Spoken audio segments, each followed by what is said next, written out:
પરિણતિ પર્વ ઉદ્ધારના 24મા દિવસે મહાવીરની નજદીક જવાનો, આ શાસનની નજદીક જવાનો એક નાનકડો એવો અભિગમ, નામે શાસન સ્પર્શ.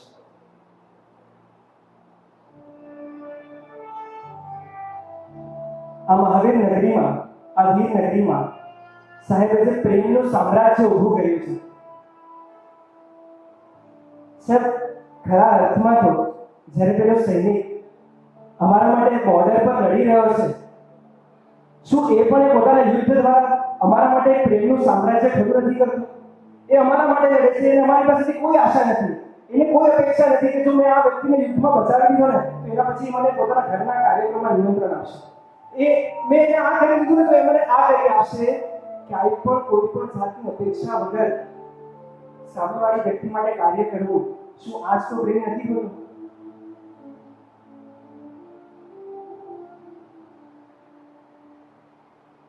પરમાત્મા મહાવીરનો એ પ્રેમ જેને કારણે આજે આપણને સૌને આ શાસન મળ્યું. જો મહાવીરની એક આંખમાં કરુણા છે ને તો બીજી આંખમાં શૌર્ય છે. શેનું શૌર્ય? પ્રભુએ તો કોઈ યુદ્ધ ક્યારે લડ્યા જ નથી. ઇનફેક્ટ એમણે તો થઈ જઈને યુદ્ધો અટકાવ્યા છે. એટલે જ તે મહાવીર કહેવાયા છે. રણ સંગ્રામમાં જે દુશ્મનને પરાજય કરીને વીર કહેવાય છે, પણ આત્માના સંગ્રામમાં જે પોતાના આંતર શત્રુઓને પરાજય કરે ને એ જ મહાવીર કહેવાય છે. પ્રભુએ ખેડ્યા છે, પ્રભુએ સંગ્રામો ખેડ્યા છે, લિટરલી સંગ્રામો ખેડ્યા છે. તમને વાત કરું, સંગમે કરેલા એક રાતના 20 ઉત્સર્ગો, આ સંગ્રામ હતો. એ આખી રાતને જો ડોક્યુમેન્ટ કરવામાં આવે ને, એક મિનિટો નોંધવામાં આવે તો સંગ્રામનું વર્ણન કરી શકાય. પગની નીચે, બે પગની વચ્ચે આગ લાગી છે. બે પગની નીચે આગ લાગી છે. કલ્પના કરો, આપણા બે પગની નીચે આગ લાગે તો શું થાય? અરે આગ તો દૂરની વાત, જરા તડકામાં આપણે ચાલી જઈએ ને તો સે ચટકો લાગેલો છે, તમ પગ ઉપર થઈ ગયા. અહીંયા તો પ્રભુના બે પગની વચ્ચે આગ લાગી છે, રાંધવાનું શરૂ થયું છે અને પ્રભુના પગ તો દૂરની વાત, એક આંગળી સુદ્ધા હલતી પણ નથી. એ સમયે એમનું શરીર એમના ઉપયોગને ઘડીએ ઘડીએ કહી રહ્યું હતું કે અહીંયા ધ્યાન આ બાજુ, અહીંયા આગ લાગે છે, મારી ચામડી બળી ગઈ છે, અહીંયા જો કંઈક કર, અહીંયાથી ભાગ. ત્યારે પ્રભુ એની સાથે યુદ્ધ કરી રહ્યા હતા. ત્યારે પ્રભુ પોતાની જાતને, પોતાના ઉપયોગને પોતાના આત્મામાં સ્થિર કરી રહ્યા હતા અને એવો તો સ્થિર કર્યો કે આ પીડાનો, આ આગ લાગી છે એનો અનુભવ પણ ન થયો. આ હતો મારા પ્રભુનો એક રાતમાં 20 ઉત્સર્ગો સામેનો વિષય. પ્રભુએ કરેલું બીજું યુદ્ધ, કાનમાં ખિલ્લા ઠોકાયા ને ખિલ્લા એવા તો ઠોકાયા ને ખિલ્લા ઠોકનાર જે ભાગ્યશાળી હતા એમણે પણ છે ને બંને ખિલ્લાઓને કાપી નાખેલા બહારથી. એટલે આજુબાજુ હોય ને, આજુબાજુવાળા લોકોને ખબર જ ન પડે કે કાનમાં ખિલ્લા ઠોકાયેલા છે. રોજે રોજ કાનની અંદર લોહી અને પરુના થર જામ થતા હતા. અને એ યુદ્ધ ખબર છે કેટલા દિવસ ચાલ્યું? મહાભારતનું યુદ્ધ કેટલા દિવસ ચાલ્યું? મહાભારતનું યુદ્ધ કેટલા દિવસ ચાલ્યું? 18 દિવસ. પ્રભુનું આ યુદ્ધ છે ને, દિવસો તો શું, મહિનાઓ સુધી ચાલ્યું છે. જ્યાં સુધી ખિલ્લાઓ કાનમાં ઠોકાયેલા રહ્યા છે ને એ દરેકે દરેક દિવસ પ્રભુ યુદ્ધ કર્યું છે. પોતાના ઉપયોગને, પોતાની એકાગ્રતાને ભીતર ટકાવી રાખવાનું. But still, nobody documented this as a war. મહાવીરને કોઈએ યુદ્ધના ખેડૈયા તરીકે જોયા જ નહીં. સર, મને લાગે સાચે મહાવીર પર જે પુસ્તક લખાવવું જોઈએ અને એનું ટાઇટલ હોવું જોઈએ the main who one all the war, और युद्ध का सच्चा खेलैया महावीर.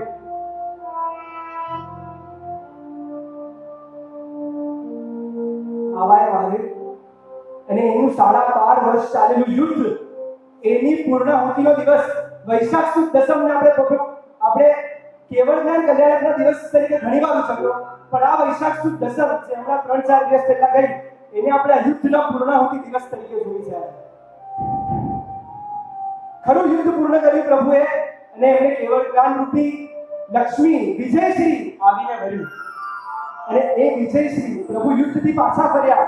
અને યુદ્ધથી કોઈ રાજા પાછા ફરે ને ત્યારે એના હાથમાં એક ધ્વજ હોય, વિજય ધ્વજ. અને એ વિજય ધ્વજ સાથે પ્રભુ પાછા ફરે છે અને પહોંચે છે અપાપાપુરી નગરીમાં. એ વિજય ધ્વજ પર લખેલું હતું, સવી જીવ કરું શાસન રસી. આ વિજય ધ્વજ હતો મારા પ્રભુનો, કે આ મારા દરેક આંતર શત્રુને પરાજિત કરીને હવે હું સવી જીવ, દરેક જીવ જે ભાવ નંદન રાજર્ષિના ભાવથી એને ખૂટ્યો હતો, હવે એ ભાવ, એ વિઝનને એક્શનમાં પરિવર્તિત કરવાનો દિવસ એટલે વૈશાખ સુદ 11 શાસન સ્થાપના દિવસ. ઇન્દ્રભૂતિ ગૌતમ, મહાસતી ચંદનબાલા વગેરેનો દીક્ષા દિવસ. અને એ જ પરંપરામાં આપણને સૌને એ જ શાસનમાં જે પ્રભુ મહાવીરે વૈશાખ સુદ 11 શાસનની સ્થાપના કરી, એ જ શાસનમાં, એના જ સાનિધ્યમાં અને એની જ દિશામાં આજે આપણે સૌ જન્મ મળ્યો. આજે આપણે સૌને વિનંતી કરી પૂજ્ય પન્યાસ પ્રવર્તક ત્રૈલોક્ય મંડન વિજયજી મહારાજ સાહેબને ઘણીવાર સાંભળ્યા છે, જાણ્યા છે, માણ્યા છે, પણ જેટલી વાર સાહેબ શાસન વિશે બોલે ને, રોમે રોમમાં જે ખુમારી ચડે ને, એનો કોઈ અલ્ટરનેટિવ સોર્સ નથી. વિનંતી કરીએ સાહેબને કે એમના શાસન લક્ષી વિચારો, એ આ શાસનને કઈ નજરેથી જોવે છે અને એ આપણા બધા પાસેથી શું અપેક્ષા રાખે છે કે આપણે બધે કઈ રીતે આવતીકાલના જનશાસનને ઘડશું, તૈયાર કરશું. એમના દરેક શાસનલક્ષી અભિગમો, વિચારો એને જાણવા અને એના માણવાનો પ્રયત્ન કરીએ. પૂજ્ય પન્યાસ પ્રવર્તક ત્રૈલોક્ય મંડન.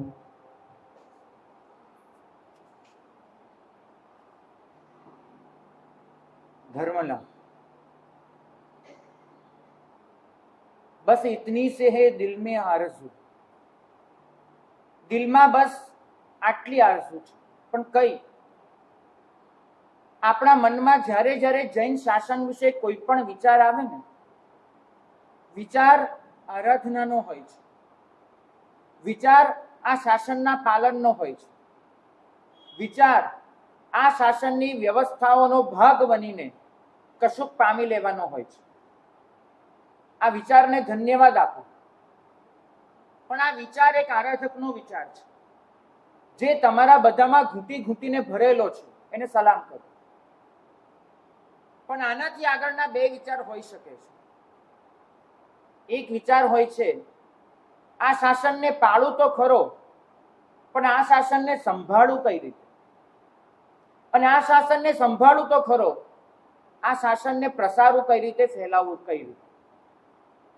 શાસનના આરાધકો શાસનને પાળવા ઈચ્છે છે, પણ શાસનના સંરક્ષકો શાસનને સંભાળવા ઈચ્છે છે, અને આ શાસનના પ્રભાવકો શાસનને ફેલાવવા ઈચ્છે છે. જે શાસન મને આટલું ગમ્યું, જે શાસન મારા રોમે રોમમાં વસી ગયું, જે શાસન મારા અસ્તિત્વના અણુએ અણુમાં સમાઈ ગયું, જે શાસન મારા શ્વાસે શ્વાસમાં ઘૂંટાઈ ગયું, જે શાસન મારા લોહીમાં વહી નીકળ્યું, જે શાસન મારા વિચારમાં ઝળકાઈ ગયું, એ શાસન શા માટે વિશ્વ સુધી ન પહોંચે?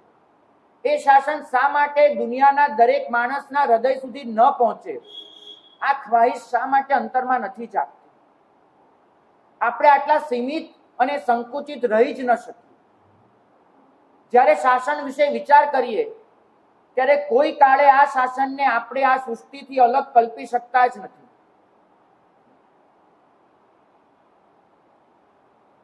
કમલેશભાઈ એક સાચા શાસન સેવક આપણી વચ્ચે પધારી રહ્યા છે.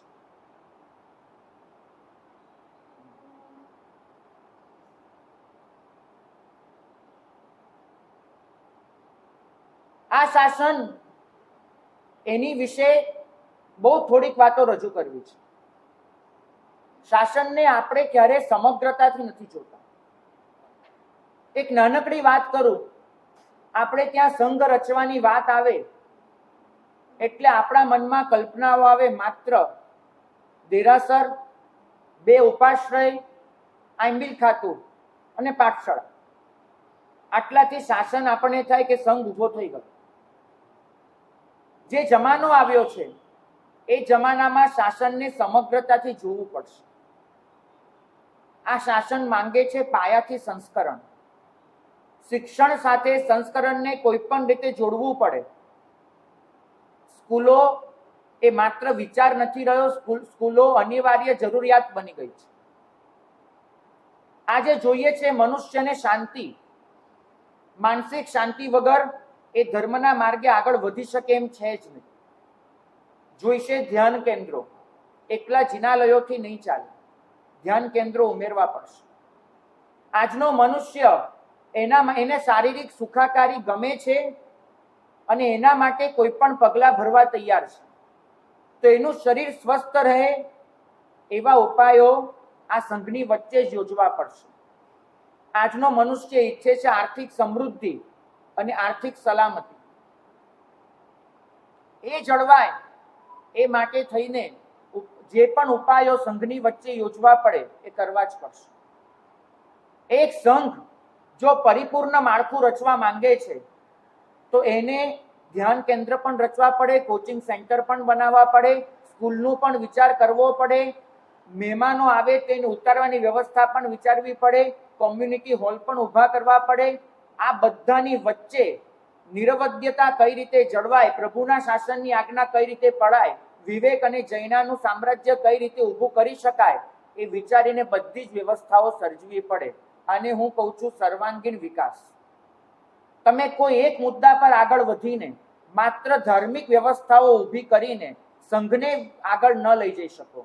ધાર્મિક વ્યવસ્થા સાથે દાદા આદિનાથે જે જોડી આપી હતી, અર્થવ્યવસ્થા, લગ્ન વ્યવસ્થા, રાજ્ય વ્યવસ્થા, ત્રણેયને સાથે જોડવી પડે. હું જ્યારે એક સંઘની કલ્પના કરું છું, સંઘના સંસ્થાનોની કલ્પના કરું છું, ત્યારે મારા મનમાં જે ચિત્ર રચાય છે એક સંપૂર્ણ સંકુલનું ચિત્ર હોય છે કે જે સંકુલમાં પ્રવેશનારો જીવ પોતાની માનસિક શાંતિથી શરૂ કરીને આધ્યાત્મિકતા સુધીનું બધું જ એક સાથે પામીને જાય છે. પણ આના માટે જરૂરી છે કે આપણે તૂટીએ નહીં, વિખેરાઈએ નહીં. અહીં તો એક મકાનની અગાસી પર ચડીએ ને ચારો તરફ નજર ફેરવીને તો 6 સંઘના 6 ઉપાશ્રય દેખાય એવી સ્થિતિ આવી ગઈ છે. સંઘો તૂટતા જાય છે. દરેક સંઘે પોતાની વ્યવસ્થાઓ ઊભી કરવી પડે છે. પરિણામ એ આવે છે ઇલીગલ કન્સ્ટ્રક્શન, દરેક જગ્યાએ મેન્ટેનન્સના પ્રોબ્લેમ, ગમે તે રીતે બાંધકામ, લોકો પાસેથી પૈસા લેવાના, અને પરિણામે ક્યાંય સંપૂર્ણ વિકાસ થઈ શકતો નથી. જોડાયેલા રહેવું પડશે અને એ જોડાયેલા રહીને એક સંપૂર્ણ ચિત્ર ઊભું કરવું પડશે. ભાગ્યશાળી એક વસ્તુ નક્કી માનજો, પ્રભુના સિદ્ધાંતો શાશ્વત હતા, સનાતન હતા. એ ક્યારેય બદલાવાના નથી. પણ એ જ પ્રભુના સિદ્ધાંતોનો અમલ કરવાની રીત એ ચોક્કસ બદલાતી જાય છે. લક્ષ્ય ક્યારેય બદલાતું નથી, માર્ગ બદલાય છે. ક્યારેક મારા બાપ દાદા ધૂળના માર્ગે ચાલીને પહોંચતા હતા, ક્યારેક મારા બાપ દાદા ગાડામાં બેસતા હતા. આજે ધૂળિયા માર્ગ નથી રહ્યા, એની જગ્યાએ આવી ગયા છે ડામરના રસ્તા, એની જગ્યાએ આવી ગયા છે સિમેન્ટના બ્લોકના રસ્તા. રસ્તો બદલાયો છે, પહોંચવાનું નથી બદલાયું. બસ એ જ રીતે આપણું લક્ષ્ય સ્પષ્ટ છે, સમગ્ર વિશ્વનું કલ્યાણ. અને કલ્યાણના ભાગ તરીકે જ આપણા માટે મોક્ષ સંમત છે. રસ્તો બદલાશે, લક્ષ્ય નહીં બદલાય. અને આપણે હંમેશા માર્ગને પકડી રાખ્યો, એની રીતો ન બદલી. નેમિસુરી દાદાના ગુણાનુવાદ કરું તો નેમિસુરી દાદાના ગુણાનુવાદમાં હું અવશ્ય માકુભાઈના સંઘની વાત કરતો હોઉં છું કે જે સંઘ અત્યંત જાહો જલાલીથી નીકળ્યો હતો. 1300 માણસો એ સંઘમાં જોડાયા હતા, 13,000 યાત્રિકો હતા, 1300 ગાડા હતા, વગેરે વગેરે વાત કરું છું. પણ એ જ હું આજના જમાનામાં જો એવો સંઘ કાઢવા જાઉં તો મારી બુદ્ધિ ક્ષમતા વિશે ચોક્કસ વિચાર કરવો પડે. ભૂતકાળના ગુણગાન ચોક્કસ ગાઉં, ભૂતકાળની વાતોના દાખલા ચોક્કસ યાદ કરું, એના લીધે તે વ્યક્તિઓને અનુમોદના પણ કરું. પણ આજના જમાનામાં એનું અનુસરણ કે અનુકરણ નહીં કરી શકાય. આજે જો મારે કરવું હોય તો 13,000 માણસોના સંઘને બદલે 13,000 માણસોના દિલમાં જૈન ધર્મ વસે એનો પ્રયત્ન કરવો પડશે. 13,000 માણસોને પાલિતાના લઈ જવાને બદલે 13,000 માણસોના દિલમાં શત્રુંજયની રક્ષાનો ભાવ ઉતરે એનો પ્રયત્ન કરવો પડશે. પદ્ધતિ બદલાય છે, પરિણામ બદલાય છે, પરિણતિ નથી બદલાતી. પરિણતિ તો ત્યારે પણ હતી શાસનની જહો જલાલી, આજે પણ પરિણતિ તો એ જ છે શાસનની જહો જલાલી. જહો જલાલીના પ્રકાર બદલાયા છે. જહો જલાલી માટે વાપરવાનું પ્રારબ્ધ બદલાયું છે. જહો જલાલી માટે પરિશ્રમનો પ્રકાર બદલાયો છે. જહો જલાલીની જે માનસિકતા હતી એ બદલવાની જરૂર નથી. ભાગ્યશાળી, આજે ધર્મને તમારે પ્રોડક્ટના રૂપમાં જોવો પડશે. એક જમાનો હતો જ્યારે મોબાઈલ ઇન્ડસ્ટ્રી પર નોકિયાનું રાજ હતું, બરાબર છે. આજે નોકિયા તમને શોધ્યો નહીં જડે, કારણ કે જમાનો બદલાયો, એને પોતાનામાં ડેવલપમેન્ટ ન કર્યું, પરિવર્તન ન લાવ્યું. જે પરિવર્તન નથી લાવતો એ ધર્મ ક્યાંક અટકી જાય છે અને છેવટે ખલાસ થઈ જાય છે. સિદ્ધાંતોને સાચવી રાખવાના છે, પરિવર્તનના જમાનાની માંગ છે. મને તમારા સૌની પાસે એક જ અપેક્ષા છે, હૃદયમાં આગ જગાડી દો કે જે શાસન મને મળ્યું છે એ શાસનને વિશ્વના ખૂણે ખૂણે પાથરવું છે. એનો માર્ગ શુદ્ધ રાખો. સાધનમાં ક્યારેય તમને સમાધાન કરવાનું નથી કહેતો, પણ સાધ્ય તમારી સામે આ હોવું જોઈએ કે જૈન શાસનને વિશ્વ શાસન બનાવવું છે. પ્રભુની વાણી કોઈ પણ રીતે આ સૃષ્ટિમાં, આ દુનિયામાં વર્તતા 8 અબજ મનુષ્યો સુધી પહોંચાડવી છે. અને આ શાસન પર જે પણ આક્રમણ આવે છે એ મારે કોઈ પણ ભોગે ચલાવી લેવું નથી. ભાગ્યશાળી, શાસનના ગીતો તો ગાઈ લઈશું, શાસન માટેની ભાવનાઓ પણ ભાવી લઈશું, પણ પોતાના જીવનમાં તનિક પણ પરિવર્તન નહીં લાવીએ તો પછી આ બધી વાતોનો કોઈ જ મતલબ નથી, ખરેખર મતલબ નથી. ગૌરવ ચોક્કસ અનુભવીએ કે આ શાસન મને મળ્યું, પણ એ ગૌરવ બીજા પણ અનુભવી શકે એવી તક આપીએ. આજે આપણે જ્યારે જૈન ધર્મની પ્રસ્તુતિ કરીએ છીએ ત્યારે જાણે અજાણે સામેવાળાના મનમાં એવો ખ્યાલ રોપીએ છીએ કે જૈન ધર્મ જેવો અઘરો ધર્મ કોઈ નથી. જૈન ધર્મ તો બહુ અઘરો છે, બહુ રૂઢિચુસ્ત છે. પરિણામ એ આવે છે કે સામેવાળો વંદન કરી દેશે, એ ક્યારેય જૈન ધર્મનો દિલથી સ્વીકાર નહીં કરે. તમે તમારા જીવનમાં કેટલા લોકો આગળ જૈન ધર્મની વાત રજૂ કરી, અને જો રજૂ કરી છે તે રજૂ કરવા માટે થઈ અને તમે માપદંડો કયા રાખ્યા છે? ભાગ્યશાળી, જૈનો નપુંસક અને નિર્વીર્ય પ્રજા છે એવો ભાવ અજૈનો ફેલાવતા જ જાય છે અને જૈનોના દિલમાં પણ એ વાત આવતી જાય છે. એક બાજુ હમણાં જ આપણે નામ લીધું ખારવેલનું. ખારવેલ, ભૈરવ શાહ, વનરાજ ચાવડો, વિક્રમાદિત્ય હેમુ, કેટલા નામ આપું. ઓછા શ્રાવકો થયા છે શૂરવીરતાના મિસાલ જેવા આ શાસનમાં ઓછા થયા છે? અને તમને મારે પૂછવું છે, સમગ્ર ભારતમાં જેટલા પણ શિક્ષણ બોર્ડ છે, કયા શિક્ષણ બોર્ડમાં તમે વિક્રમાદિત્ય હેમુની વીરતા વિશે વ્યવસ્થિત વર્ણન ભણવામાં આવ્યું? તમને વનરાજ ચાવડો, એક જૈન રાજાએ કેવી શૂરવીરતા દાખવી હતી, ક્યાં તમે વાંચ્યું? ભૈરવ શાહનો ઉલ્લેખ કયા પાઠ્યપુસ્તકમાં આવ્યો કે જેને પોતાના જાન પર ખેલીને 9 લાખ બંદીઓને છોડાવી દીધા હતા? આજ સુધી ભારતનો એક પણ સૈનિક, રિસ્પેક્ટ સાથે કહું છું, પણ જે કરતબ કરી શક્યો નથી એ ભૈરવ શાહે એકલા હાથે કરી બતાડ્યું હતું. તમે ક્યાં એની નોંધ લીધી, ક્યાં વાંચી? જૈનો નપુંસક અને નિર્વીર્ય પ્રજા છે એવું ઠસાવવા માટેનું એક વ્યવસ્થિત કાવતરું ચાલી રહ્યું છે. જૈનોના શૂરવીરોને હાસ્યામાં ધકેલવા માટે થઈને એક બળકટ પ્રયત્ન થઈ રહ્યો છે. આપણે જ આ મહાપુરુષોને દુનિયા સમક્ષ મૂકવા પડશે. દિલ્હી પર રાજ કરનારો વિક્રમાદિત્ય હેમુ એક જૈન વાણિયો હતો અને વીરતાની મિસાલ હતો, એ દુનિયાને દેખાડવું પડશે. પોતાના જીવ પર ખેલી જનાર ભૈરવ શાહ, પોર્ટુગીઝોને 40 વર્ષ સુધી લડત આપનારી રાણી અબક્કા, ગુજરાત જેવા મહાસામ્રાજ્યની કલ્પના અને સ્થાપના કરનાર વનરાજ ચાવડો, આ બધાના ચિત્રો ઉપાશ્રય મુકાવવા પડશે. અહીંયા બાળકો આવે છે, શું પામીને જશે આ ઉપાશ્રયમાંથી? મને કહેજો. રાખો એવા ચિત્રો, એમને દેખાડો અને એમને કહો કે આ તમારો આદર્શ છે, તમારે આના જેવા બનવાનું છે. દાનવીરતાને તો બહુ પૂજી, હવે પૂજા કરવાનો વખત આવ્યો છે શૂરવીરતાનો. શૂરવીરતાનું સન્માન થવું જોઈએ. ભાગ્યશાળી કોઈ પણ રાજ્ય 5 અંકથી ટકે છે. એક હોય છે રાજા, જે શાસન કરે છે, જે આજ્ઞા આપે છે, જે ન્યાયતંત્રને મજબૂત પકડી રાખે છે. બીજા હોય છે મંત્રી, કે જે પોતાની બુદ્ધિથી વ્યવસ્થા તંત્રને ટકાવી રાખે છે અને રાજ્યનો વિકાસ કરે છે. ત્રીજો હોય છે પુરોહિત વર્ગ, જે રાજ્યમાં શાંતિ જળવાય, રાજ્યની સુખાકારી જળવાય, રાજ્યમાં બધી વ્યવસ્થાઓ જળવાય એ માટે મહેનત કરે છે. ચોથો હોય છે વર્ગ શેઠનો વર્ગ, જે રાજ્યના આર્થિક વિકાસમાં યોગદાન આપે છે. અને પાંચમો હોય છે સેનાપતિ અને સૈનિકોનો વર્ગ, પોલીસનો વર્ગ, કે જે રાજ્યની સલામતી, એની સામે ઉઠનારી દરેક આંગળીને નીચે નમાવે છે અને રાજ્યની ધ્વજાને ફરકતી રાખે છે. રાજા, મંત્રી, પુરોહિત, શેઠ અને સેનાપતિ, આ પાંચમાંથી કયા અંગ વગર રાજ્ય ટકી શકે પૂછવું છે. પાંચમાનું કયું અંગ જરૂરી નથી, 5 અંગ જરૂરી છે.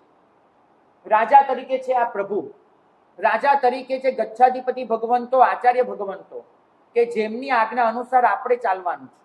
આ રાજા સ્થાને છે, આ શાસનમાં. મંત્રી સ્થાને છે વિચારક મહાત્માઓ અને બુદ્ધિવંત શ્રાવકો, કે જે પોતાના દિલમાં શાસન દાસ્તો લઈને બેઠા છે, પણ જેમની દૃષ્ટિ એવી દૂરંદેશી છે કે આજથી 25 વર્ષ 50 વર્ષ પછીનું જોઈ શકે છે. આજે જૈન શાસનમાં મોટી ખોટ એ છે કે આપત્તિ આવે પછી આપણે એને ઠારવા જઈએ છીએ, આગ લાગે પછી એને બુઝાવવા જઈએ છીએ. આજથી 25 વર્ષ પછી શું થશે એ જોઈને આજથી કોઈ પગલા ભરતું નથી. મંત્રી વર્ગ એ દૂરંદેશિતા અને ગંભીરતા એનાથી છલકાતો હોય, ઉદાર અને વિશાળ આશય ધરાવતો હોય. તો આવા શ્રવણ ભગવંતો, આવા શ્રાવકો, આવી શ્રાવિકાઓ એ મંત્રી વર્ગમાં સ્થાન ધરાવે છે. ત્રીજો છે પુરોહિત વર્ગ, આરાધકો, વિધિકારકો, સંગીતકારો, એન્કરો, આ બધાનો સમાવેશ થાય છે પુરોહિત વર્ગમાં, કે જે પોતે વ્યવસ્થા તંત્રના ભાગ બને છે, વ્યવસ્થા તંત્રને અનુસરે છે અને રાજ્યને પ્રસન્નતાથી, પવિત્રતાથી છલકાતું રાખે છે. પછી આવે છે શેઠ, શ્રેષ્ઠી વર્ગ, દાનવીરનો વર્ગ, કે જે પોતાના પૈસો એ શાસનના આર્થિક સહયોગમાં લગાડે છે અને શાસનનો આર્થિક વિકાસ કરે છે. અને પાંચમો આવે છે સૈનિક, પોલીસ, સેનાપતિનો વર્ગ, કે જે આ શાસનને સુરક્ષિત રાખે છે. આ 5 વર્ગ એક સાથે જ આ શાસનને આગળ વધારી શકે. ભાગ્યશાળી જરૂર છે તમે આ 5માંથી કોઈ એક વર્ગમાં સ્થાન લઈ લો. આચાર્ય આગળ નતમસ્તક બનો, મંત્રીઓને સન્માન આપો, પુરોહિતોને આદર આપો, શ્રેષ્ઠીઓનું બહુમાન કરો અને જે શાસન સેવકો છે એમને સહયોગ આપો. 5 વર્ગને જાળવીને જ આ શાસનની સુરક્ષા થઈ શકશે. એક જમાનો હતો કે જે જમાનામાં જી અને તહતથી સિવાય બીજો કોઈ શબ્દ જ નહીં હતો. આજે જમાનો બદલાઈ ગયો છે. આજે જમાનો છે પ્રશ્નોનો, આજે જમાનો છે જિજ્ઞાસા અને સમાધાનનો. પ્રશ્નો આ શાસનમાં પૂછાશે, ન પૂછાય તો પ્રશ્નોને ઊભા કરવા પડશે. તમે પ્રશ્નો પૂછી શકો છો એવી હિંમત આપવી પડશે. અને જો આ નવી પેઢી સાથે ડાયલોગ કરી શક્યા, એ લોકોને ડાયલોગથી કન્વિન્સ કરી શક્યા, એમની સાથે ડિસ્કશન કરીને એમને નજીક લાવી શક્યા, એમની જોડે ડિબેટ કરીને આપણી વાત એમના ગળે ઉતારી શક્યા, તો આ જ પેઢી આ શાસનને સંપૂર્ણપણે વફાદાર બનવા તૈયાર છે. ભાગ્યશાળી શાસનની 2 જ કલ્પના હૈયામાં રમી રહી છે. એક, શાસન આંતરિક રીતે એટલું તો મજબૂત હોય, આ શાસનની દરેક વ્યવસ્થા એટલી દિઢમૂળ હોય, અહીંયા આવનારો દરેક શ્રાવક એટલો તો શાસન ભાવનાથી, દૂરંદેશિતાથી સંપન્ન હોય કે દરેક શ્રાવક એ વસ્તુપાલની જેમ આરાધના પણ કરી શકે, વસ્તુપાલની જેમ બુદ્ધિના ખેલ પણ ખેલી શકે અને વસ્તુપાલની જેમ તલવાર ઉઠાવીને શત્રુને પરાસ્ત પણ કરી શકે. બધી જ ક્વોલિટી એક જગ્યાએ ભેગી થાય એવા શ્રાવકો અને એવી શ્રાવિકાઓનું સર્જન એક સ્વપ્ન છે. અને બીજું સ્વપ્ન છે પ્રભુની આજ્ઞાને કોઈ પણ રીતે વિશ્વના ખૂણે ખૂણે લઈ જવી. કોઈ પણ રીતે. મને એક વાતની પાક્કી ખબર છે, હવે જે જમાનો આવી રહ્યો છે એ જમાનો માત્ર ને માત્ર આધ્યાત્મિકતાની શોધનો હશે. એક જમાનો હતો જ્યારે સમસ્યા હતી શરીરને કેમ સાચવવું. આદિમાનવને સમસ્યા હતી શું ખાવું, શું પીવું, ક્યાં રહેવું, શું પહેરવું, કેમ જીવવું. આજે સમસ્યા રહી જ નથી. ખાવાનું, પીવાનું, પહેરવાનું, ઓઢવાનું, રહેવાનું દરેકને મળી જાય છે. એ પછી સમસ્યાઓ આવી, ઠંડીથી કેમ બચવું, ગરમીથી કેમ બચવું, વરસાદથી કેમ બચવું. આજે એ સમસ્યાઓ નથી રહી. તમે ઠંડી, ગરમી, વરસાદ દરેક તકલીફો સામે ઝઝૂમવાના અને રક્ષણ મેળવવાના સાધનો મેળવી ચૂક્યા છો. એક જમાનો આવ્યો પછી કે મનોરંજન ક્યાંથી મળશે. આદિમાનવને પ્રશ્ન જ નહોતો મનોરંજન ક્યાંથી. પણ જ્યારે શારીરિક જરૂરિયાતો સંતોષાઈ ગઈ પછી પ્રશ્ન આવ્યો મનોરંજન ક્યાંથી મળશે. મનોરંજનના અઢળક સાધનો તમે સર્જી ચૂક્યા છો અને એનાથી પણ જમાનો કંટાળ્યો. એટલે જમાનો આવ્યો નશો ક્યાંથી મળશે. આ દુનિયાને ભૂલી કેવી રીતે શકીએ, કેવી રીતે બહાર નીકળી શકીએ ગમમાંથી. નશાના અઢળક સાધનો શોધાઈ ચૂક્યા. હવેનો જમાનો એક જ શોધમાં ઉતર્યો છે, માનસિક શાંતિ ક્યાંથી મળશે. અને આ જમાનાને ધીમે ધીમે સમજાતું જાય છે કે માનસિક શાંતિ મળશે તો એ મળશે માત્ર ને માત્ર આધ્યાત્મિકતામાંથી. દવાઓ માનસિક શાંતિ નહીં આપી શકે. થેરાપી અને કાઉન્સેલિંગ માનસિક શાંતિ નહીં આપી શકે. માનસિક શાંતિ આપશે તો તમારી અંદરની સ્વસ્થતા, જે સ્વસ્થતાના મૂળ આત્માભિમુખતા અને આત્મલક્ષિતામાં પડ્યા છે. આજે તમે જુઓ આધ્યાત્મિક ગુરુઓનો એક જમાનો આવી રહ્યો છે. યુવા વર્ગ ધીમે ધીમે, બહુ ધીમી ગતિએ પણ પાછો આધ્યાત્મિકતા સાથે કનેક્ટ થઈ રહ્યો છે. તમે જોઈ આવો જ્યાં પણ ધ્યાનની શિબિરો થાય છે, જૈન જૈનેતર ક્યાંય પણ કેટલો વર્ગ આવી રહ્યો છે તમે જુઓ. કેમ? કેમ કે મનુષ્યને હવે શોધ છે માનસિક શાંતિની. યુવા નોઅલ હરારી એને તો સ્પષ્ટપણે કહી દીધું છે, માનવ શાસ્ત્રનો એના જેટલો મોટો અભ્યાસી થયો નથી ને થવાનો નથી કદાચ. એને કહ્યું છે કે 2050માં આ સૃષ્ટિ એક જ વસ્તુ પાછળ દોડતી હશે કે મને માનસિક શાંતિ ક્યાંથી મળે છે, અને એ માટે આધ્યાત્મિકતા માટે પાગલ હશે. અને એની દોડ આખરે તો ધર્મ પાસે જઈને અટકશે, કેમ કે ધર્મ સિવાય આધ્યાત્મિકતાને માનસિક શાંતિ આપી શકે એવું કોઈ મોટું સાધન નથી. અને એ વખતે મને પાક્કી ખાતરી છે કે એ દોડને અટકાવી શકે, એ શોધને સંતોષી શકે, એ તરસને छिपाવી શકે એવું એકમાત્ર આ સૃષ્ટિમાં પરમ તત્વ હશે તો જૈન ધર્મ. જૈન ધર્મને એ રીતે પ્રસ્તુત કરવાની ઘડી આવી ચૂકી છે કે આ સૃષ્ટિને આપણે કહી દઈએ કે તમારી સમસ્યાઓના સમાધાન અમારી પાસે છે. એક વસ્તુ કહીશ, દુનિયામાં થતું કોઈ પણ યુદ્ધ એને હું જૈન ધર્મની નિષ્ફળતા ગણું છું અને એની વ્યક્તિગત જવાબદારી સ્વીકારું છું. કારણ કે તમામ યુદ્ધો આખરે એક વસ્તુ તો પુરવાર કરી જ દે છે કે આપણે એ લોકો સુધી પ્રભુ વીરની અહિંસા અને કરુણાનો સંદેશ પહોંચાડી શક્યા નથી. એમના દિલમાં પ્રભુનું પ્રેમનું સામ્રાજ્ય જન્માવી શક્યા નથી. એમને જે વીર રાજ્ય પ્રભુએ સર્જ્યું હતું એનો ભાગ બનાવી શક્યા નથી. એમના અંતસ્તત્વમાં પ્રભુનો પ્રેમ અને મૈત્રીનો સંદેશો ઉતારી શક્યા નથી. આ આપણી નિષ્ફળતા છે. મારે સફળ બનવું છે અને દરેક જણ સુધી એ અહિંસા, એ મૈત્રી, એ પ્રેમ, એ કરુણા એનો સંદેશો એવી રીતે પહોંચાડી દેવો છે કે હવે પછી આપણે ક્યારે પણ એ ચિંતા ન કરવી પડે કે હવે શું થશે. આ સૃષ્ટિ જે પ્રભુએ સિદ્ધાંત આપ્યો હતો કે દરેક જીવને જીવવાનો હક છે અને એવા જીવનનો જેમાં સુખ છે, શાંતિ છે, સલામતી છે, સ્વસ્થતા છે, સમાધિ છે, આવા જીવનનો દરેકને હક છે. એ હકની જાળવણી માટે પ્રભુએ જે વીર રાજ્ય આપ્યું હતું, એવા હકની જાળવણી માટે પ્રભુએ જે અહમિન્દ્ર જેવા લોકોની કલ્પના કરી હતી કે જે સ્વયં સ્વનિયંત્રણમાં છે, એ પ્રભુનું પ્રેમનું સામ્રાજ્ય આપણે આ સૃષ્ટિમાં ફરીથી પાતરીએ. કેમ કે પ્રભુનું શાસન બીજું કશું જ નથી, પ્રેમનું સામ્રાજ્ય છે.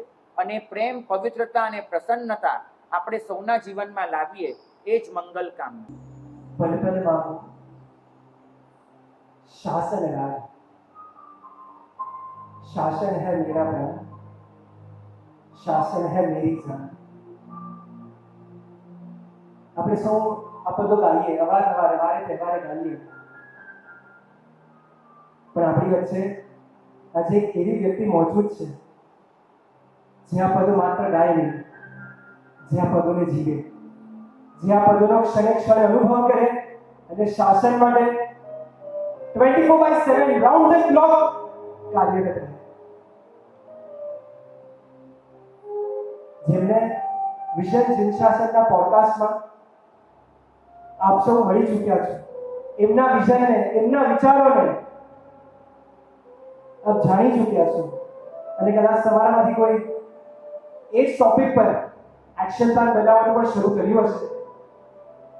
વિનંતી કરીશ શ્રી કમલેશભાઈને કે તેઓ આગળ વધારે અને સાથે વિનંતી કરીશ ટીમ જૈનિકથી શ્રી વિરલભાઈને અને શ્રી પ્રાચીબેનને કે તેઓ આગળ વધારે અને કમલેશભાઈનું સન્માન કરે.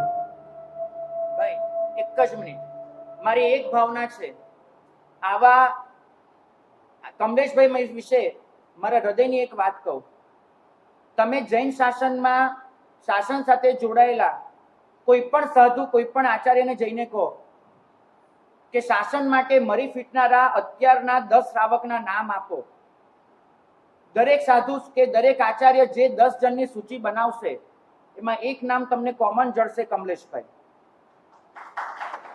ભાગ્યશાળી એ જ્યારે સવારે ઘરેથી નીકળે ને ત્યારે એમને બોલે કે ન બોલે, એમની શ્રાવિકાએ આંખથી સમજી જવાનું હોય છે કે સાંજે આ શ્રાવક પાછો આવે તો પ્રભુની કૃપા. એમના ઓછામાં ઓછા અત્યાર સુધીમાં 100 વખત મરણની ધમકીના ફોન આવી ચૂક્યા હશે. કામ જ એવા કરે છે અને છતાંય ક્યારે એવી કોઈ પણ ધમકી સામે જે ઝૂક્યા નથી અને શાસનની કોઈ પણ વાતમાં હંમેશા અડગતાથી ઊભા રહ્યા છે. પછી સરકાર સામેની લડાઈ હોય, પોલીસ સામેની લડાઈ હોય કે પછી કોઈ પણ સ્થાપિત હિત સામેની લડાઈ હોય, બુલેટમાંથી કઈ પિસ્તોલમાંથી છૂટી કઈ બુલેટ પર એમનું નામ લખેલું હશે ખબર નથી, પણ એ તૈયાર છે. જેમ ભાઈએ કીધું ને, જીવીશું તો શાસન સેવા, મરવા માટે તૈયાર છે. આ એમનો ભાવ છે. આવા શાસન સેવક જ્યારે આપણી વચ્ચે પધારતા હોય, સૌને એવું કહેવાનું કે એક વખત પોતાના સ્થાનેથી ઊભા થઈ જાઓ અને ઊભા થઈને એમને સન્માન આપો કે જેના એ હકદાર છે અને એ રીતે એમને આવકારો. જે પ્રેમનું સામ્રાજ્ય સાહેબ અહીંયા ઊભું કર્યું છે એ મંડળ પરિવારના 3 વિઝન છે: પ્રેમ, પવિત્રતા. તમને બધાને તો ખ્યાલ જ હશે. એક સાથે એકવાર આપણે બધા સાથે બોલીએ. 3 વિઝન છે. 3, 2, 1.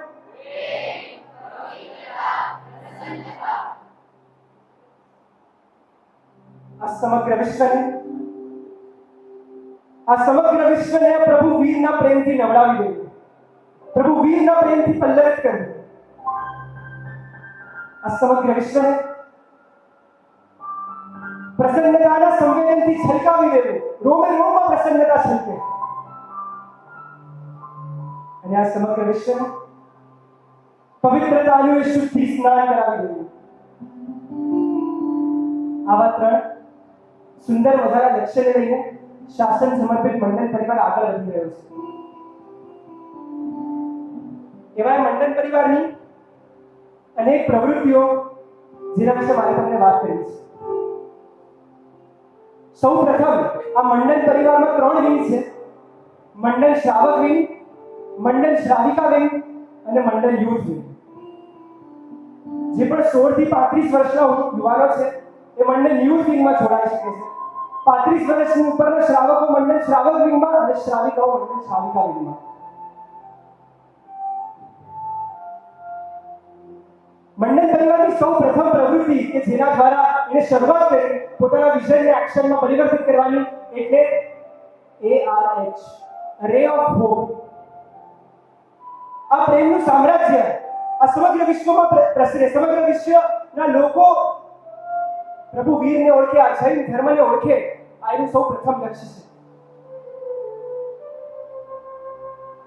સાથે આગમના ગૂઢ તત્વો, આગમની જે કદાચ આપણે ન સમજી શકે, સામાન્ય યુવક ન સમજી શકે, કોમ્પ્લેક્સ વાતો હોય એને સરળ રીતે એની રજૂઆત કરવી કે એ આજના યુવાનો C there are two things. આજના યુવાનો પાસે પ્રોબ્લેમ્સ છે અને જૈન શાસન પાસે એવું સાહિત્ય છે જેમાં એનું સોલ્યુશન છે, પણ યાદ છે એક બ્રિજનું, જેને પ્રોબ્લેમ્સ છે એને ખબર જ નથી કે મારે સોલ્યુશન માટે અહીંયા જવાનું છે અને માટે ગૂગલ પર ફંટાય છે. સોલ્યુશન છે પણ એ તો સામે સામે કહેવાનું નથી કે મારી પાસે સોલ્યુશન છે. અને આ પ્રોબ્લેમ અને સોલ્યુશનને બ્રિજ કરવાનો જે પાયો, જે રસ્તો, એનું જ નામ ARH.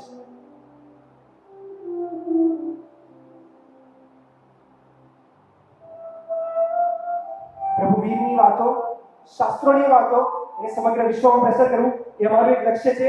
અને સાથે જ મંડળ પરિવારની YouTube ચેનલ પર જ્યાં સાહેબજીના પ્રવચનો રોજના રોજ ઉદ્ધારની વાસનાઓ, યોગ દૃષ્ટિ સમુચ્ચયવા અનેક ગ્રંથોની વાસનાઓ રોજ જ્યાં મૂકીને આપણે પ્રભુ વીરના વચનોને વિશ્વ સુધી પહોંચાડવાનો પ્રયત્ન કરીએ છીએ, એ મંડળ પરિવારની YouTube ચેનલ દ્વારા. સાથે આ જ પ્રવચનો નોંધવામાં આવે છે, એનું લખાણ કરવામાં આવે છે, કારણ કે આજે જૈન શાસનના 15-17 સાધુ સાધ્વીજી ભગવંતો છે જે આ પ્રવચનો ન જોઈ શકે, સાંભળી શકે, અને માટે દર મહિને આગમ અમૃત પ્રવચન શ્રેણી આ પુસ્તકના માધ્યમે આ પ્રવચનો લેખિત રીતે સાધુ સાધ્વીજી ભગવંતો સુધી પહોંચાડવામાં આવે છે.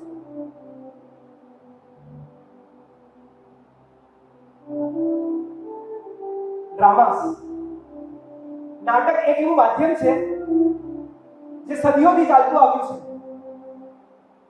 ભરત રાજાને આરીસા ભુવનમાં કેવળ જ્ઞાન થયું એ ઘટનાનો તમને બધાને ખ્યાલ હશે, પણ શું તમને બધાને ખ્યાલ છે કે ભરત રાજાને આરીસા ભુવનમાં કેવળ જ્ઞાન થયું એ ઘટના પર એવરી યર નાટક ભજવાતું હતું, અને એ નાટકમાં જે પાત્ર એ ભરત રાજાની ભૂમિકા ભજવે ને અને આ વીંટી પડે અને નાટક ભજવતા એ દરેક પાત્રને એ નાટકની અંદર કેવળ જ્ઞાનની પ્રાપ્તિ થાય. અસ્ખલિત વર્ષોના વર્ષ સુધી એ ભરત રાજાનું નાટક ચાલતું આવ્યું હતું. એના પછી એવો સમય આવ્યો કે કોઈ રાજાએ નાટક પર પ્રતિબંધ મૂકાવ્યો કે ભાઈ આમાં મારો દીકરો મારા રાજકુમારમાં અભિનય કરે છે અને મારાથી અલગા થઈ જાય છે. આ નાટકની શ્રેણી જૈન શાસનમાં પ્રભુ આદિનાથના સમયથી ચાલતી આવી છે, અને એ નાટકની શ્રેણી, જૈન નાટકની શ્રેણી ફરી જીવંત કરવાના માધ્યમે ARH લઈને આવ્યું હતું નાટક. સૌપ્રથમ નાટક થયું એ કોઈને ખ્યાલ છે કે સૌપ્રથમ કયું નાટક થયું? મહામેઘવાહન શ્રી સમ્રાટ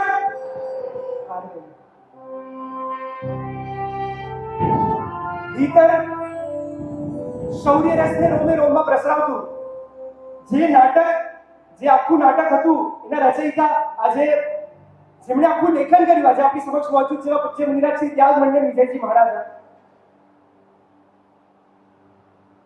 દોલતનગર શ્રી સંઘના યુવાનોએ નાટક ભજવ્યું હતું. એ રાજા ખારવેલનું જીવન, ઉદયગીરી ખંડગીરીની એ ગુફાઓ કે જેના વિશે કદાચ મેં તો ઉદયગીરી ખંડગીરી ગુફાઓની વાત રાજા ખારવેલના નાટક દ્વારા સાંભળી હતી કે આવો આપણો પ્રાચીન વારસો છે કે જ્યાં આગળ દાદા આદિનાથની સોનાની પ્રતિમા હતી જેની પ્રતિષ્ઠા ખુદ સુધર્મા સ્વામીજીએ કરી. આમ તમે સાંભળો ને રોમાંચ થશે. સુધર્મા સ્વામી પ્રતિષ્ઠા કરી છે, કેવો માહોલ હશે.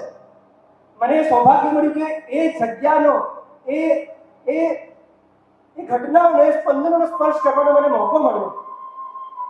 તમે ત્યાં જાઓ ને તમને ત્યાં એનર્જી મળે.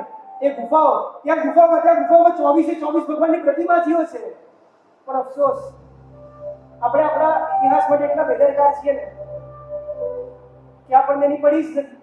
એ 24 તીર્થંકરની પ્રતિમાજીઓ, એમાંથી 23માં ભગવાનની પ્રતિમાને આજે કોઈ બીજો ધર્મ પોતાના માતાજી તરીકે પૂજી રહ્યું છે.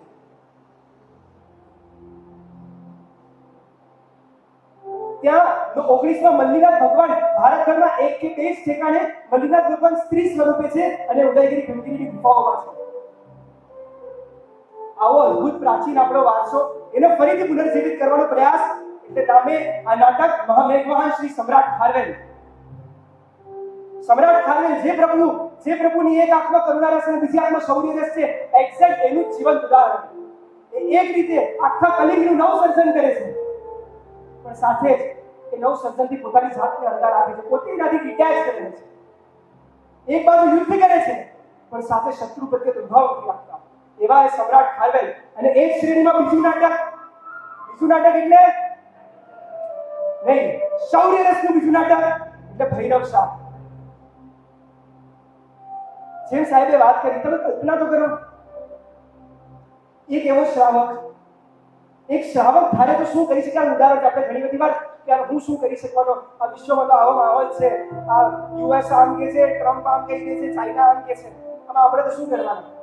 જે શ્રાવક ધારે તો શું કરી શકે ને, એનું ભૈરવ શાહ જીવંત ઉદાહરણ છે કે એકલો નીકળીને 9 લાખ કેદીઓ જે હુમાયુની કેદમાં હતા, 9 લાખ ભાઈઓ બહેનોમાં જૈન હતા, અજૈનો પણ હતા, 9 લાખ લોકો, 9 લાખ, અને એને ખુરાસાનના બજારમાં વેચવા કાઢવામાં આવેલા હતા, અને એને આ વ્યક્તિ એકલો દિલ્હીના દરબારમાં જઈને હુમાયુનો મંત્રી બનીને 9 લાખ લોકોને છોડાવીને લઈને આવે છે. માત્ર પોતાની સૂઝબૂઝ પૂર્વકની કુનેથી રક્તનો, પ્રભુ વીરની આજ્ઞાને અનુસરીને રક્તનો એક પણ બૂંદ વહાવ્યા વિના શું કરી શકે? એવું નાટક એટલે ભૈરવ શાહ. જો ભૈરવ શાહ અને ખારવેલ એ શૌર્ય રસના નાટકો હતા, એ જ શ્રેણીમાં ત્રીજું નાટક એટલે નાગેન્દ્રાયણ. નાગેન્દ્રાયણ એટલે જેમ મેં વાત કરી, આગમના ગૂઢ તત્વોને સરળ સ્વભાવમાં પીરસવું. 4 કાલ્પનિક કથાના માધ્યમે, એક મહર્ષિ નાગેન્દ્રના કાલ્પનિક પાત્રના માધ્યમે આપણે આગમોની નજીક જવાનો પ્રયત્ન કર્યો. ભાઈ, નાગેન્દ્રનો બહુ જ ફેમસ ડાયલોગ હતો. ભાઈ, કોઈને ખ્યાલ છે? ઓકે, ઘણા બધાને ખ્યાલ છે. આપણે બધા એક સાથે બોલશું. આ વિશ્વની અત્યારે જે પણ પરિસ્થિતિ છે, આપણે હંમેશા સારો જ ઈચ્છીએ છીએ, પણ સ્વીકાર ભાવ, આપણે તે ઉદ્ધારમાં બેઠા છીએ. સાધનાનું શિખર. જો આ વાક્ય પણ આ 45 દિવસમાં રોજ આપણે ઘૂંટી શકીએ ને, તો કદાચ 45 દિવસ પછી આપણું કલ્યાણ થઈ શકવાની શક્યતા છે. એવું અદ્ભુત વાક્ય છે. આપણે બધા માત્ર બોલીએ નહીં, એને ભીતરના ઊંડાણથી અનુભવપૂર્વક બોલીએ. ચાલો બધા એક સાથે 3, 2, 1. સારું થયું કે ખરાબ એવું કેમ કહી શકાય?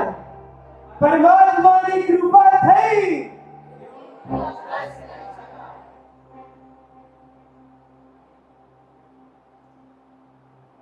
એ શ્રેણીનું નાટક એટલે જનરેશન ગેપ.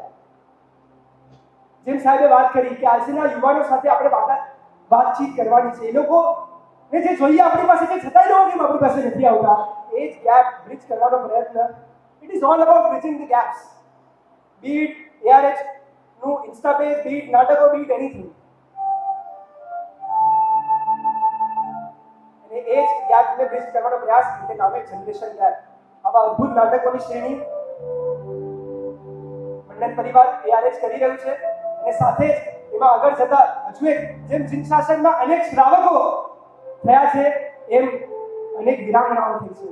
અને એના માટે જ આગળની શ્રેણીમાં આગળ તૈયાર થનારું નાટક એટલે મહારાણી અબક્કા. રાણી અબક્કા ચોટા, જેના વિશે કદાચ આપણને નહિવત લોકોને ખ્યાલ છે, જેમની હમણાં 500મી જન્મ જયંતિ થઈ. એના જીવન પરનું નાટક એ આગળ તૈયાર થવા જઈ રહ્યું છે.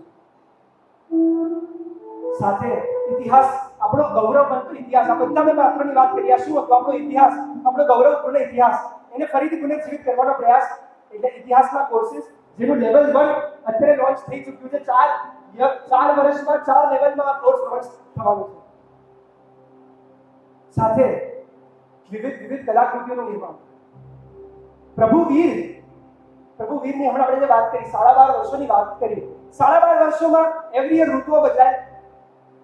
ત્યારે તો છે ને ઋતુઓનું ફિક્સ માપદંડ હતું. અત્યારે તો આપણે તમે જોઈ રહ્યા છે, મેમાં જ વરસાદ, અને મેમાં વરસાદ તો 5 દિવસ જેવું લાગતું જ નથી કે ગ્રીષ્મ ઋતુ છે.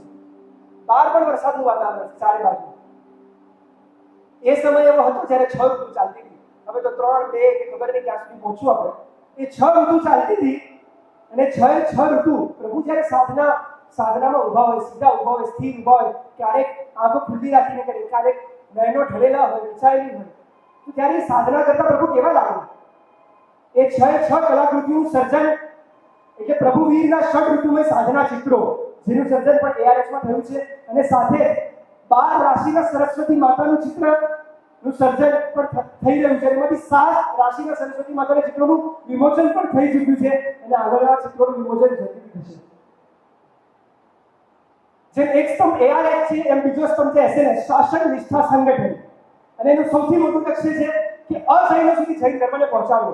આજે તે જ વસ્તુની સૌ પ્રથમ જરૂરત છે. જે આપણા યુવાનો જે જૈન ધર્મનું સાચું ખરું સ્વરૂપ છે એ આપણે આપણા યુવાનો આપણા લોકો સુધી પહોંચાડીએ અને સાથે અજૈનો સુધી જૈન ધર્મનો પ્રચાર પ્રસાર કરીએ. અને એના માટે જ કરેલો ઉપક્રમ એટલે દૌલતનગરમાં, જામનગરમાં, વિલેપાર્લેમાં, ડોંગરીવલીમાં, ગોવાલિયા ટાઈપમાં, દૌલતનગરમાં 1100 અજૈનોના ઘર, જામનગરમાં 600 અજૈનોના ઘર, વિલેપાર્લેમાં 500, ડોંગરીવલીમાં 250 અને ગોવાલિયા ટાઈપમાં 450 અજૈનોના ઘરે જઈને આપણા સંઘના નાના બાળક બાળિકાઓ એમને પ્લેકાર્ડ્સ આપે. પ્લેકાર્ડ્સમાં પ્રભુ વીરનો આગમનો એક સંદેશો લખેલો હોય, એક મીઠાઈનું બોક્સ આપે અને એ પ્રભુના વીરની વાણી એ લોકો સુધી પહોંચાડે. જામનગરની જે ઘટના બની કે જ્યારે અજૈનોના ઘર સુધી આપણી વાણીઓ પહોંચીને ત્યારે અજૈન શ્રાવક પૂજ્ય સાહેબજી પાસે પધાર્યા કે એક માત્ર ને માત્ર અજૈનો માટે જૈન ધર્મનું પ્રવચન કર્યું. અને સાહેબે જામનગરમાં પ્રવચન કર્યું જેમાં 150 અજૈનો પધાર્યા હતા. માત્ર 150 અજૈનો માટે જૈન ધર્મનું પ્રવચન.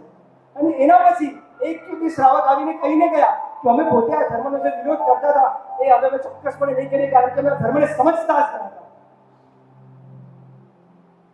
સાથે ધર્મરુચિ પાઠશાળા જે જૈનિઝમનો ઊંડાણથી જ્ઞાન આપવાનો અભ્યાસક્રમ 7 દિવસના 7 અભ્યાસક્રમ એ ધર્મરુચિ પાઠશાળા પણ એસએનએસ સંગઠન એ બાબતે આગળ વધે છે. પ્રતિમા સુરક્ષા અભિયાન કે આજે અભિષેકની ઔષધિ તૈયાર કરવામાં આવી છે. આજે દૂધથી ઘણી બધી પ્રતિમાજીઓને આપણી પ્રાચીનતમ પૂર્વકાલીન પ્રતિમાજીઓને દૂધથી ઘણી બધી રીતે નુકસાનો થઈ રહ્યા છે. અને એને કારણે આપણો જે પ્રાચીન પ્રતિમાજીનો વારસો છે એ આપણે ક્યાંક ખોઈ રહ્યા છે. એ નુકસાન ન થાય એના માટે અભિષેક ઔષધિ તૈયાર કરવામાં આવી છે અને એના દ્વારા આપણે લોકોમાં જાગૃતિ લાવીને અભિષેક ઔષધિઓનું લોકો સુધી પહોંચાડી રહ્યા છીએ. શુદ્ધ ચાંદીના વરખ, શુદ્ધ અત્તર, શુદ્ધ કપૂર એ દરેક વસ્તુઓમાં તૈયાર કરવામાં આવે છે. સાથે જ જેમ તમને વાત કરી હેરિટેજ સાઇટ્સની ટૂર, ઉદયગીરી ખંડગીરીની ગુફાઓની સૌ પ્રથમ ટૂર અમે લોકોએ કરી અને સેકન્ડ નાસિકની ગુફાઓની ટૂર અમે વહેલાસર યોજી રહ્યા છીએ જેમાં આપ સૌને વહેલાસર આમંત્રણ આપશું. ત્રીજો થાંભલો એટલે મંડન વૈયાવંશ ફાઉન્ડેશન જે વિહારધામોને આર્થિક સહાય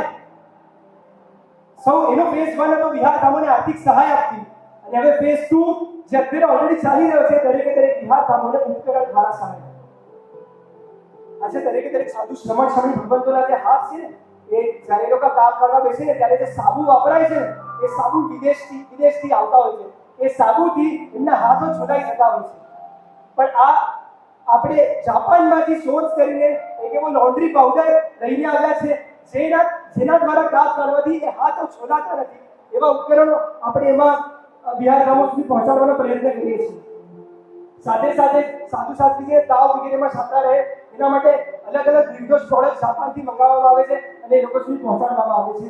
જેનો મે મંથમાં આપણને ગયા મહિનામાં માત્ર 1 લાખ રૂપિયાનો લાભ માત્ર ગયા મહિનામાં મળ્યો છે. મંડળ અભ્યુદય રિલિજિયસ ગ્રુપ જેમાં જૈન્સ ફોર જૈન્સ, જૈન્સ ટુ જૈન્સ આજે જૈન માટે કંઈ કરે એના માટેના પ્લેટફોર્મ બહુ ઓછા છે અને એના માટે આયોજન થયું મંડળ વાઇબ્રન્ટ સમિટનું જે સૌપ્રથમ ડોંબીવલી મુકામે રોકાય જ્યાં માત્ર જૈનોના લઘુ ઉદ્યોગોને ગૃહ ઉદ્યોગોને ત્યાં આગળ લાવીને પોતાના ગૃહ ઉદ્યોગ વિશે આપણા બીજા જૈન આપણો સાધનની આ કાર્ય કરીએ છીએ. તો લાવને આપણે સૌથી પહેલા એને લક્ષ્યમાં રાખીને ચાલીએ. આજે ઉદ્યાનમાંથી ઘરે જઈએ ને ત્યારે આપણે ત્યારે ખાલી જઈને એક વસ્તુ ઓબ્ઝર્વ કરજો. દિવસમાં સવારે ઉઠીએ અને રાતના સુવા જઈએ ત્યારે આપણું જીવન કેટલી વિદેશી વસ્તુઓથી ઘેરાયેલું છે. આ એ વિદેશી વસ્તુઓ છે કે જે આ ભારત પાકિસ્તાનના યુદ્ધના મુકામે યુદ્ધના ટાણે એ ટર્કી હોય, અઝરબૈજાન હોય, એ ચાઇના હોય કે યુએસ પણ હોય જેને 1.4 બિલિયનનું ફંડિંગ આપ્યું. એવા સમયે આપણને ક્યાંય કામ ન લાગ્યું અને અલ્ટિમેટલી આપણી એ જ વસ્તુઓ જેનો ઉપભોગ આપણે કરીને એ કન્ટ્રીઝ સુધી આપણે એના પ્રોફિટ્સને પહોંચાડતા હોઈએ છીએ. નક્કી કરીએ આ ઉદ્યાનના માધ્યમે તો કદાચ હવે તમે શું એ વસ્તુઓથી જ પર થઈ ગયા છો તો આમાંથી થોડા ઘણા તો તમારી સાથે જ આવી જવાના છે. પણ જે કોઈ બચેલા 1-2 જણામાંથી બચે અમારી સાથે જે પાછા આવે એમની વાત કરું છું. જો પાછા આવો તો નક્કી એટલું કરજો કે જેટલી પણ વિદેશી વસ્તુઓ છે ને દિવસથી રાતના એનો હું લિસ્ટ બનાવું અને રોજની એક વસ્તુનો ત્યાગ કરું. એક સાથે બધીની નથી કહેતો, રોજની એક વસ્તુનો ત્યાગ કરું અને એને બેસિક અલ્ટરનેટિવ શોધવાનો પ્રયત્ન કરું.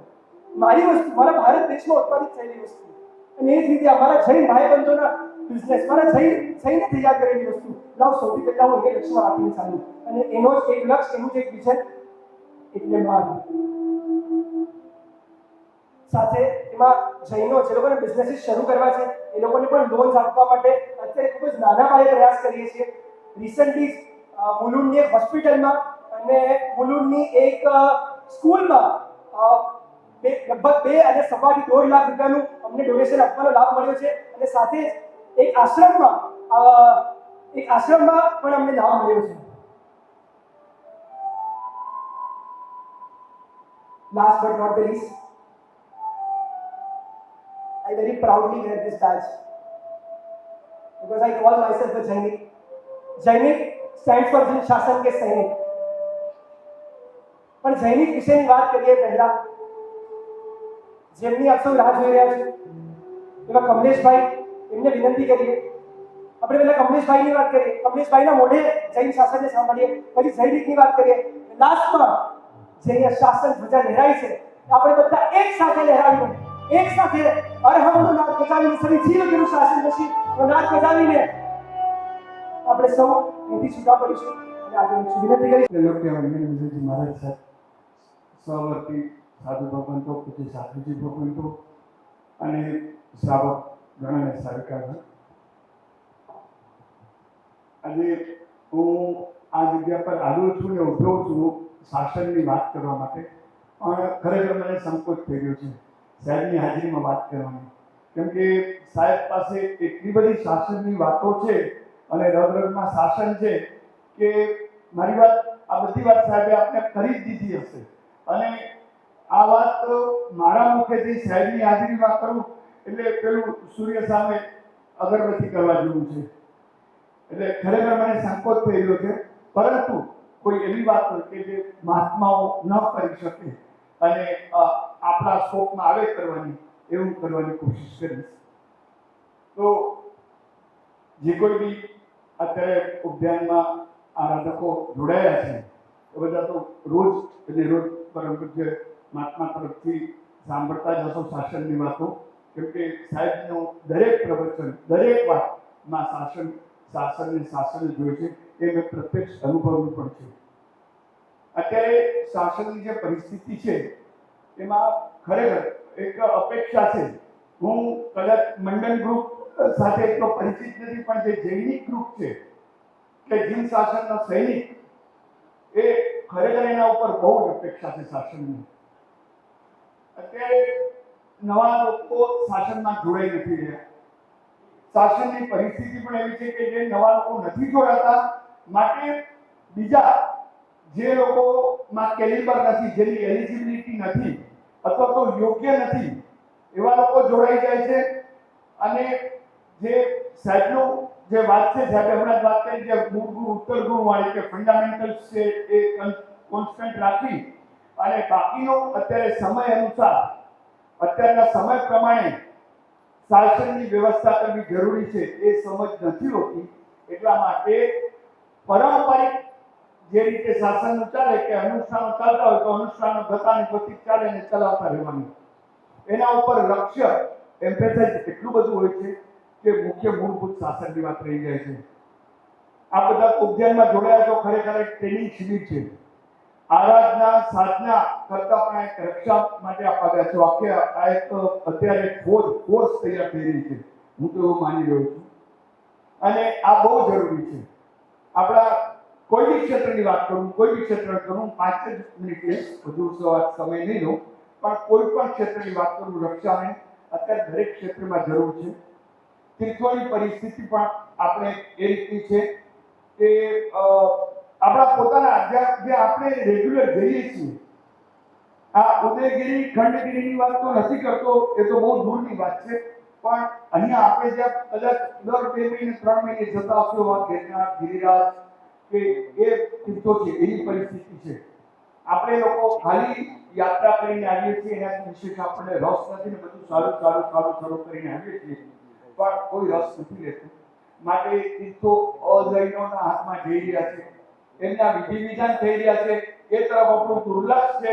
એ તરફ દુર્લક્ષ છે એટલે એવું થાય કે સતત 5, 10, 15 વર્ષથી એ લોકો એની આરાધના કરે છે. કીધું કે 23માં પરમાત્મા પૂજાય છે, આ કોઈ દિવસ તો શરૂઆત થઈ હશે ને, એ દિવસે દુર્લક્ષ કર્યું એટલે આજે વેચો કે આ તો 30 વર્ષથી પૂજાય છે, 20 વર્ષથી પૂજાય છે.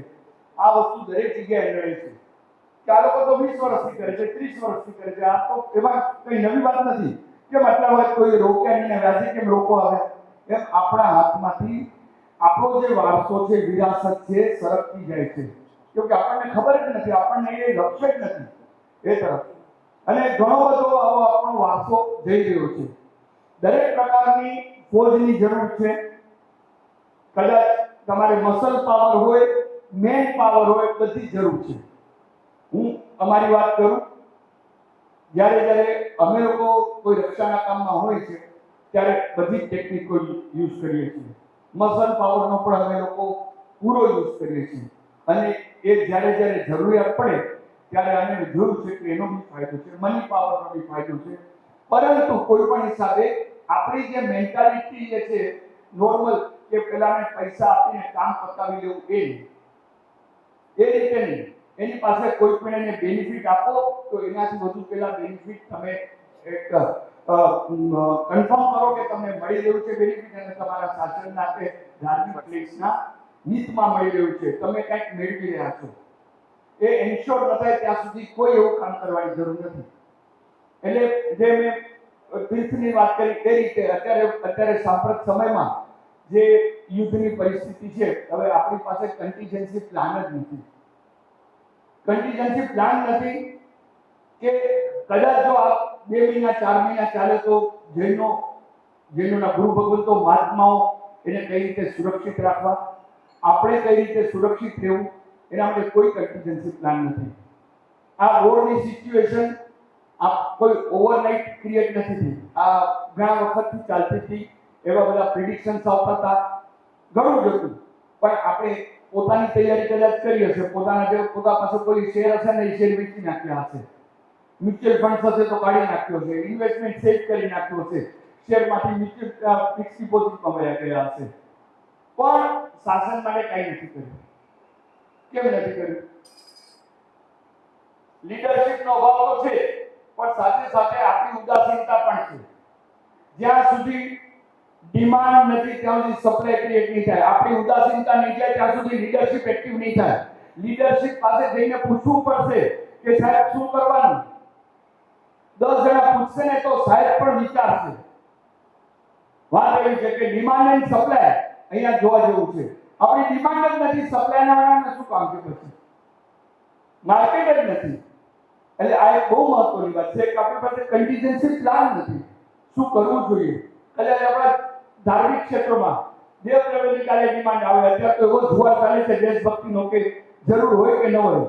એવું થશે થોડા દિવસમાં કે અનેક સંઘો, અનેક સંસ્થાઓ પોતાના પૈસા માટે આપવા તૈયાર થઈ જશે કે લઈ જાઓ સરકારને, કે દેશભક્તિ માટે, રાષ્ટ્રભક્તિ માટે.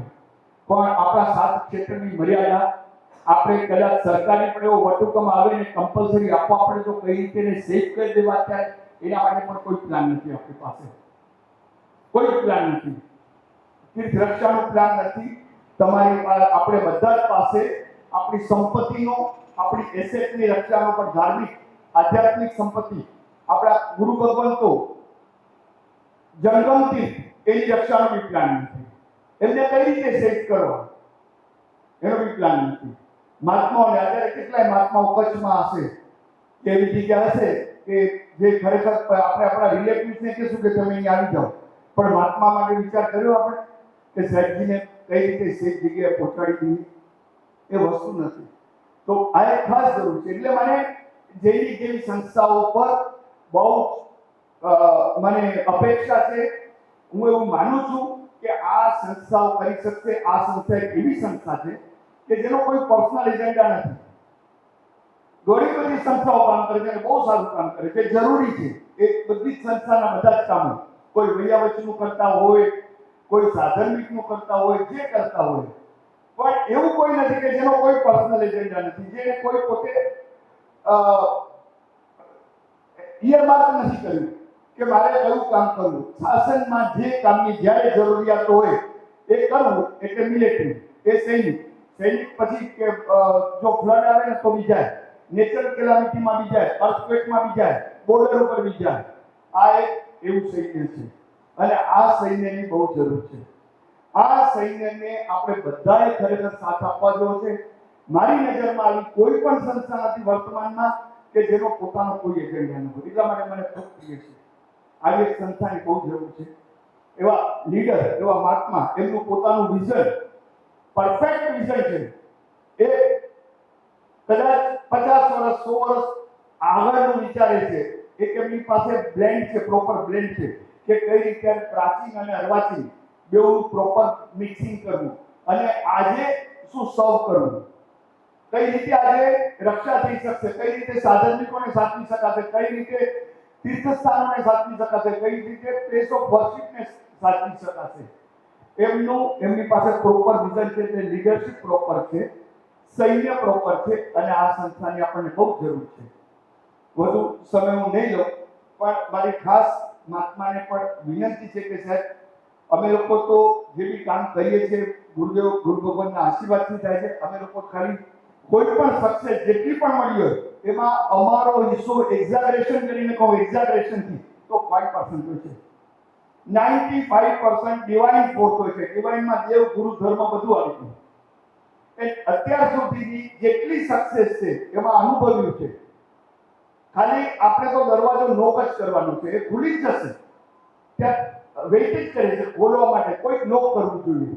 આ ડિવાઇન ફોર્સ એવું છે કે શોધે છે આવા તત્વોને કે કોણ આ પર્ટિક્યુલર કાર્યમાં છે, તો એમાં આપણે એ આરોપિત કરીએ, આપણું પોતાનું ડિવાઇન પાવર અને એનાથી કરાવીએ.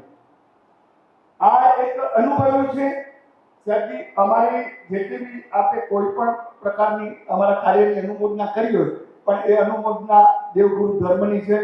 અમારી કોઈ જ અનુમોદના નથી, કેમ કે અમારો હોલ્ડિંગ આમાં 5% પણ નથી. 95% હોલ્ડિંગ ડિવાઇન ફોર્સનું છે. શરૂઆત થઈ ગયા વર્ષે ગોવાલિયા ટાઈમની અંદર અને ત્યાં આગળ વિવિધ એક્શન પ્લાન્સ લઈને આગળ ચાલે. કદાચ વિષય સિંચાસન વિશે આપ સૌને ખ્યાલ છે, પણ એના સિવાયના એક્શન પ્લાન્સની પણ હું વાત કરવા માંગુ છું. છેલ્લે આપણે વિષય સિંચાસનની વાત કરીએ. જૈનિકનું ફર્સ્ટ એવર એક્શન પ્લાન એટલે જૈન ચેરિટી ટ્રેકિંગ ટીમ જેસીટી, જે ગોવાલિયા ટાઈમમાં શરૂ થઈ હતી. ત્યારે જૈનો એટલી બધી ઉદારતા દાખવે છે, એટલી બધી ચેરિટીઝ દાખવે છે, પણ ક્યાંય પણ એ નોંધણી જ નથી. આજે બહાર તમે જુઓ ને તો બહાર એક એવું વાતાવરણ છે કે ભાઈ જૈનો ક્યાં પૈસા ખર્ચે છે, તો કે જે પોતાના દેરાસરમાં, પોતાના માટે, આના માટે. નાઇજીરિયામાં હમણાં થયું ત્યારે તપોવને કેટલું મોટું યોગદાન આપ્યું હતું. અને એ તો કેદારનાથ, બદ્રીનાથ આવા કુદરતી આફતો વખતે હંમેશા સૌથી પહેલા કોઈ આગળ આવીને ઉભા રહેતા હોય છે ને, તો એ જૈનો હોય છે. પહેલગામનો અટેક હોય ને ત્યારે પણ જૈનોએ પોતાના કાર્યક્રમો રદ કર્યા હતા. તો આવા કેટલા ઉદાહરણો છે, પણ લોકોને આના વિશે ખ્યાલ નથી. અને એના માટે એક અવેરનેસ ઊભી થાય, એના માટેનો એક્શન પ્લાન 1 એટલે જેસીબી, અને એક્શન પ્લાન 2 એટલે જૈનિક યુથ એમ્પાવરમેન્ટ. આપણા જીવનને સદ્ધર કરવાનું, આર્થિક રીતે આપણા શ્રાવકોને સદ્ધર કરવા માટે ઘણી બધી સંસ્થાઓ સાધનિક સહાય કરે છે, પણ યુવાનોને એના ભણતરથી સદ્ધર કરવાનું. આજના બદલાતા સમયમાં એઆઈના ટાઈમ્સમાં એવા ઘણા બધા કોર્સિસ છે કે જેને શીખવાની બહુ જરૂર છે. સર્ટિફિકેટ કોર્સિસ છે જેને માર્કેટમાં જઈને મોનેટાઇઝ કરી શકાય છે. તમારી એ ટેલેન્ટ તમે મોનેટાઇઝ કરી શકો છો ઘરે બેઠા પણ અને બહાર જઈને પણ. તો એવા કોર્સિસ જે આજના ટાઈમમાં સૌથી રિલેવન્ટ છે કે જેનાથી આજના યુથ, કોલેજ ગોઈંગ યુથ સાથે સાથે કોઈ સાઇડ સ્ટ્રીમની ઇન્કમ ઊભી કરી શકે કે કોઈને આગળ વધવું એમાં અને સ્પેશિયલાઇઝેશન કરવું હોય તો મેઇન સ્ટ્રીમ લાઈન પણ ઊભી કરી શકે. એના માટે નોટ તૈયાર થયેલા એક્શન પ્લાન 2 એટલે જૈનિક યુથ એમ્પાવરમેન્ટ, જેમાં રાઉન્ડ 1 માં મેં 4 ડિજિટલ કોર્સિસ લોન્ચ કર્યા હતા, જે માર્કેટમાં 15,000 16,000 ના રેટ હતા. એ જૈનિકના દરેક મેમ્બર્સને ₹800 ના ડિસ્કાઉન્ટ, 95% ડિસ્કાઉન્ટ થી પણ વધારે પર ઓફર કરવામાં આવ્યા હતા. એના રાઉન્ડ 2 અને રાઉન્ડ 3 પણ હવે શરૂ થવા જઈ રહ્યા છે. રાઉન્ડ 2 માં આપણે જે પણ આપણા યુવાનો છે જે બૌદ્ધિક ક્ષમતા ધરાવે છે પણ એમને ક્યાંક પૈસાની ખોટ છે અને એમને સારા એવા કોર્સિસ ભણીને તૈયાર થવું છે, જે યુનિવર્સિટીઝમાં હોય છે સ્પેશિયલ ઇન્ડિયાની, તો એમને આર્થિક સદ્ધર કરવાનો પ્રયાસ અમે રાઉન્ડ 2 માં શરૂ કરીએ છીએ. નેક્સ્ટ અપ, આજે રિસેન્ટલી ઘણી બધી ઇનફેક્ટ રોજ હવે તો રોજ શું એવું લાગે કે રોજ શું થયું છે, રોજ કંઈક ને કંઈક ઉઠે જીન શાસનમાં કાયદાકીય રીતે અહીંયા તકલીફ પડી. કમલેશભાઈનું તો આખું જીવન એવું છે, પણ રોજ આપણને આપણા સુધી પણ હવે રોજ ઘટનાઓ પહોંચે છે. પાર્લાના દેરાસર હોય, કંઈ પણ બીજું હોય કે એનીથિંગ XYZ, અને ત્યારે આપણે એવરીડે ફાંફા મારીએ છીએ કે ક્યાં જવું, કોની પાસે જવું, હવે શું કરવાનું, what is the next course of action.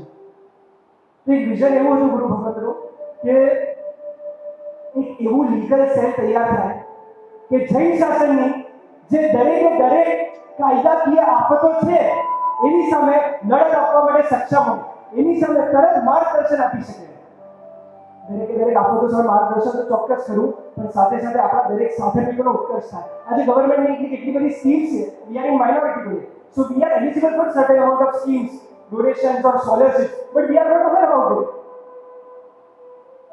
So આના માધ્યમે આપણી દરેક જે પણ ગવર્મેન્ટના તરફથી આપણને બેનિફિટ્સ છે એની જેનામાં જાગૃતિ લાવવી, અને સાથે દરેક આફતો સામે એક લીગલ સેલ ઊભું કરવું. એના માટે જૈનિક બહુ ઝડપથી અહીં આવી રહ્યું છે, જૈનિક લીગલ સેલ.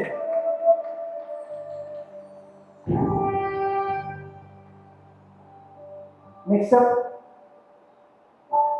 સાહેબ અહીંથી સુરત જવાના છે સાધુપાસમાં, અને ત્યાં આગળ સૌ પ્રથમવાર શાસનમાં પ્રાય સૌ પ્રથમવાર જૈનિક લઈને આવી રહ્યું છે સુરત મુકામે Jainik self defence camp.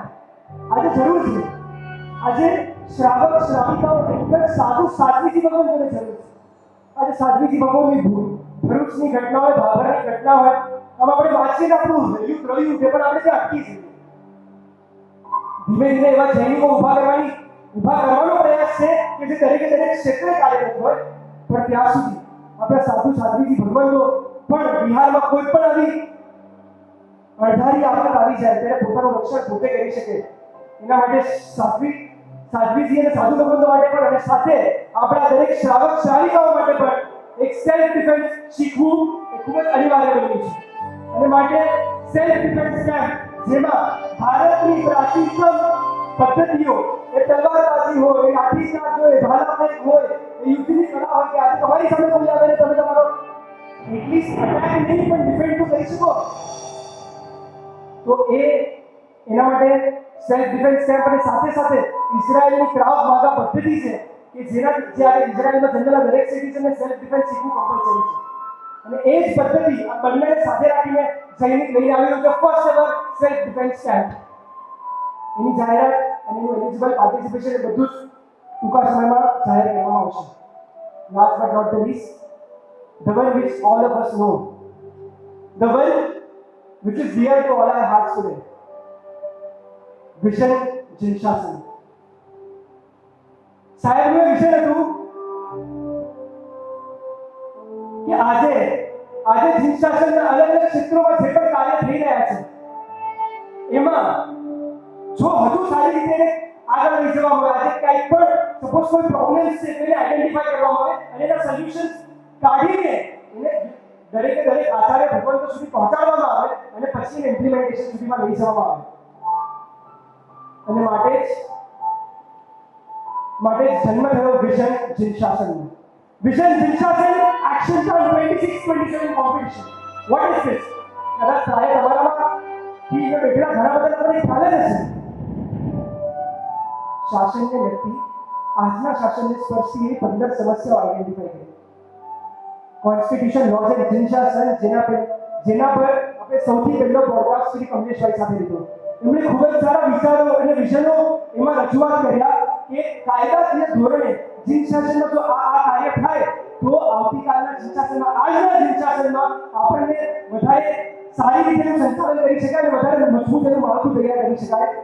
Political world and જીન શાસન, population trend and Jainism, financial trend and Jainism, Jain contribution to the world,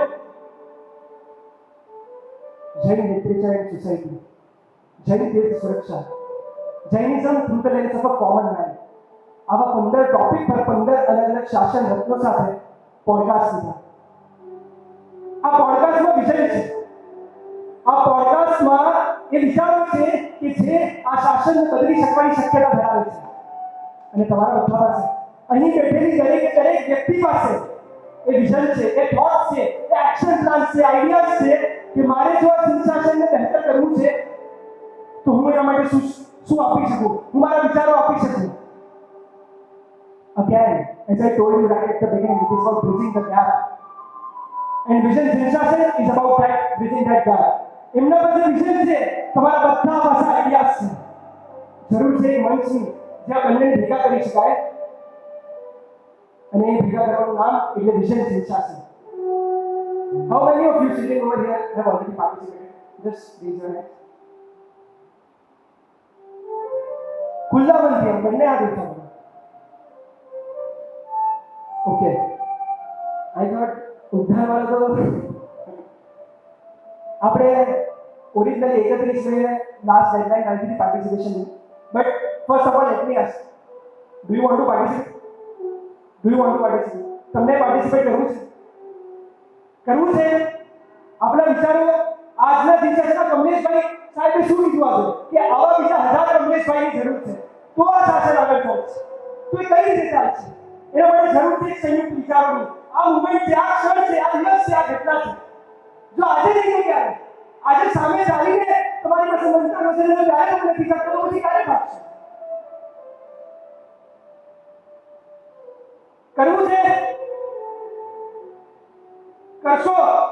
31 many અને ગુરુ ભગવંતે પાર્ટિસિપેશન બંધ કરવાની ડેડલાઇન આપી હતી પણ ઉદ્ધાર કઈ તારીખે પૂરા થાય છે? 3 જૂન, 4 જૂન, 2 જૂન, 5 જૂને માને છે. ચલો આપણે સાહેબ પાસેથી એક્સટેન્શન ની ડેડલાઇન એક્સટેન્શન કરશું પણ તમે બધા પાર્ટિસિપેટ કરશો તો કરશો અહીં આગળ દરેક વ્યક્તિ પાર્ટિસિપેટ કરશે પોતાના વિચારો આપવા માટે. હા, આર યુ વિલિંગ? જો હમણાં નહીં તો પછી ક્યારે નહીં? સાહેબનો જે ઇન્ટરવ્યુમાં લોન્ચ કર્યો હતો એનું ટાઇટલ હતું હમસે જો બન પડતા હતા हमने कर लिया. અમે અમારા તરફથી પૂરો પ્રયત્ન કરીએ છીએ. જરૂર છે તમારા બધાના સાથની, સહકારની, વડીલોના આશીર્વાદની અને યુવાનોના જોશની. જો તમે બધાએ અમને આપી શકો તો આ વિઝન Sinshasanને આપણે એ ગંતવ્ય સુધી પહોંચાડી શકશું કે જે સાહેબનું વિઝન છે આપણે સાકાર કરી શકશું. એક એવા આઈડિયાઝ અને અત્યાર સુધી already just for your information we already have 800 participants નું રજીસ્ટ્રેશન થઈ ચૂક્યું છે. એ હુબલી છે, એ દાર્જિલિંગ છે, હિમાચલ પ્રદેશ છે, ગેંગટોક છે, એ બેંગ્લોર છે, ચેન્નઈ છે. ભારતભરમાં અને 2 કે 3 એન્ટ્રીઝ આઉટ ઓફ ઇન્ડિયાથી મળશે. આઉટ ઓફ ઇન્ડિયાના જૈનો પણ પોતાના વિચારો આપવા માટે આગળ આવવા માંગે છે. તો અહીંયા તો તમે તો સાહેબની સાથે 45 દિવસ કાઢ્યા છે. મને લાગે છે ફાઇનલિસ્ટ, ગ્રાન્ડ ફિનાલિસ્ટ આપણે અહીંયાથી થઈ જશે. જે પણ વિચારો છે બધાને સ્ટ્રક્ચરાઇઝ કરીને તમારા મનમાં જે પણ ભાવો હોય એની તમે રજૂઆત કરશો, વિઝન Sinshasanમાં પાર્ટિસિપેટ કરશો અને ચોક્કસપણે આપણે આ વિઝન જે આવશે દરેક સૂર્ય ભગવંતો, આચાર્ય ભગવંતો સુધી પહોંચાડશું અને આચાર્ય ભગવંતો જે પણ માર્ગદર્શન આપશે એને આપણે જૈન સેશનમાં ઇમ્પ્લિમેન્ટ કરશું. નામે વિઝન Sinshasan. શાસનની શોભા ધારી, શાસનની આણા ધારી, શાસનની ચોપડી હારી. શાસનની રક્ષા છે પ્યારી, શાસનની શોભા ધારી, શાસનની આણા ધારી, શાસનની ચોપડી હારી.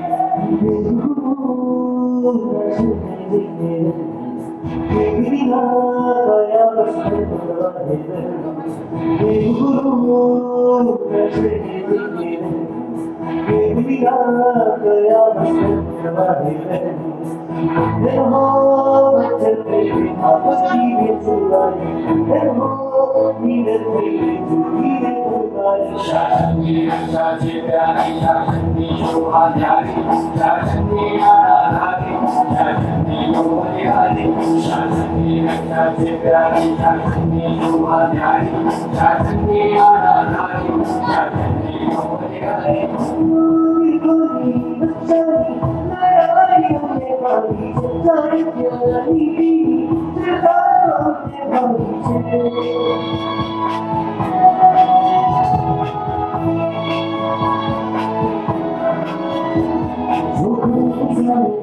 Ini passion pati nayu kena tu passion ne soti sati Paraya Mahaviri Keto Amaro Mantra Shiva Sarva Suti Sure Amaro Mantra ho bhajante apni ne kurban ho ni rate judi ne kurban Shashani Rakshati Vyani Shashani Shobhadyani Shashani Ananari Shashani Shobhadyani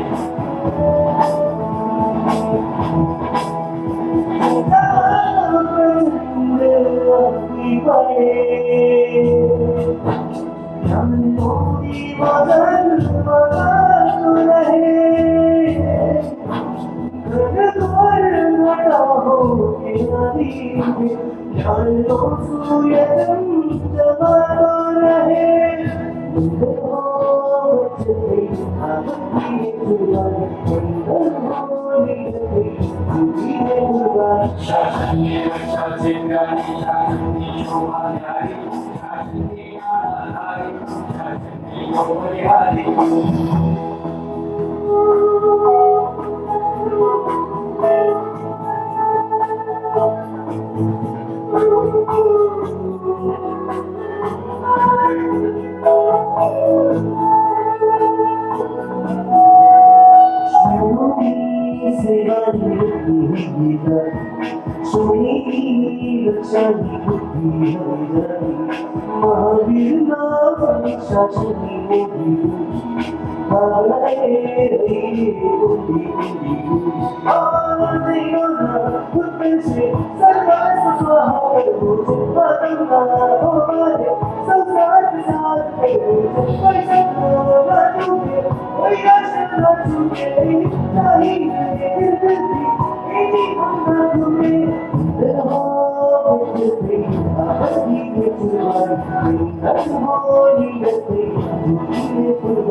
Shashani Rakshati Vyani Shashani Shobhadyani Shashani Ananari Shashani Shobhadyani